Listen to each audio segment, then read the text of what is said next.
మార్కెట్ల పరిస్థితి ఏంటి? అది మన ఇండియన్ మార్కెట్స్ పై ఎలాంటి ప్రభావం చూపిస్తుంది అనుకోవచ్చు ప్రెజెంట్?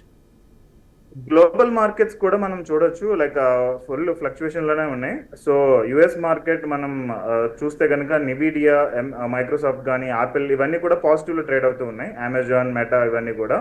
సో యుఎస్ మార్కెట్స్ ఈ రోజు అయితే ప్రెసెంట్ పాజిటివ్ లోనే ఉన్నాయి. అండ్ ఎస్ఎన్పి ఇండెక్స్ కూడా మనం చూడొచ్చు 0.83% పాజిటివ్ లోకి మూవ్ అయింది.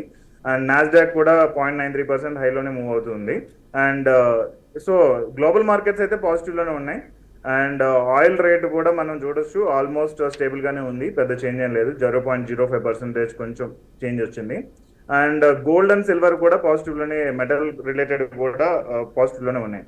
సో ఇండియన్ మార్కెట్స్ మాత్రమే ఈ రిలేటెడ్ కొంచెం స్లైట్ నెగిటివిటీ ఆర్ నెగిటివ్ లో ట్రేడ్ అవడం అనేది జరుగుతుంది. దట్టు కొన్ని స్టాక్స్ అయితే కనుక ఫుల్ పాజిటివ్ లో ఉన్నాయి, 2% పైన పాజిటివ్ లో ట్రేడ్ అవుతూ జరుగుతుంది. అండ్ రిమైనింగ్ అయితే కొన్ని మనం ఇందా డిస్కస్ చేసిన కొన్ని స్టాక్స్ ఉన్నాయి కదా, అవన్నీ అయితే నెగిటివ్ లో ఉన్నాయి. అందుకని టోటల్ ఓవరాల్ ఇండెక్స్ చూసుకుంటే కనుక స్లైట్ పాయింట్ పర్సెంటేజెస్ లో నెగిటివ్ లో అయితే ఉంది ప్రజెంట్ అయితే. సో ఇలా నెగిటివ్ ఉంది కాబట్టి ఇన్వెస్టర్స్ ఎలా జాగ్రత్తలు తీసుకోవాలంటారు? ఏం చేస్తే బెస్ట్ అంటారు ఇప్పుడు ప్రెసెంట్?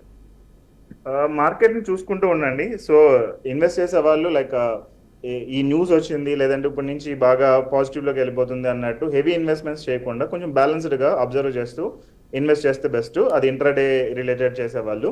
సో లాంగ్ టర్మ్ లో ఇన్వెస్ట్ చేసేవాళ్ళు లైక్ మంత్లీ రిలేటెడ్ లేదంటే ఇయర్లీ రిలేటెడ్ లాంగ్ టర్మ్ కి ఇన్వెస్ట్ చేసే వాళ్ళు అయితే కనుక మీరు అబ్జర్వ్ చేయండి. పొజిషన్స్ ని బట్టి కొంచెం కొంచెం అమౌంట్ ఇన్వెస్ట్ చేస్తూ కంటిన్యూ చేయండి. ఎందుకంటే ఇంకా పాజిటివ్ న్యూస్ పాజిటివ్కి వెళ్ళే ఛాన్సెస్ అయితే ఉన్నాయి మార్కెట్ అనేది.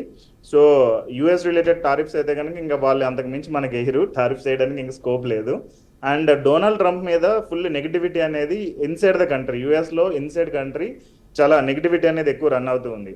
సో ఈ సిచ్యువేషన్ లో మనం చూసుకుంటే కనుక ఇండియా మార్కెట్స్ కి ఇది బాగా పాజిటివ్ అయ్యే ఛాన్సెస్ ఉన్నాయి. Next India relationship with Russia కానీ, చైనా కానీ, ఇంకా రిమైనింగ్ అదర్ కంట్రీస్ తోటి చాలా పాజిటివ్ ఫారిన్ పాలసీ అనేది ఉండడం మూలంగా, పాజిటివ్ రెస్పాన్స్ అనేది ఉండడం మూలంగా మన మార్కెట్స్ కి టోటల్ గా పాజిటివ్ కి వెళ్ళే ఛాన్సెస్ అయితే హైగా ఉన్నాయి.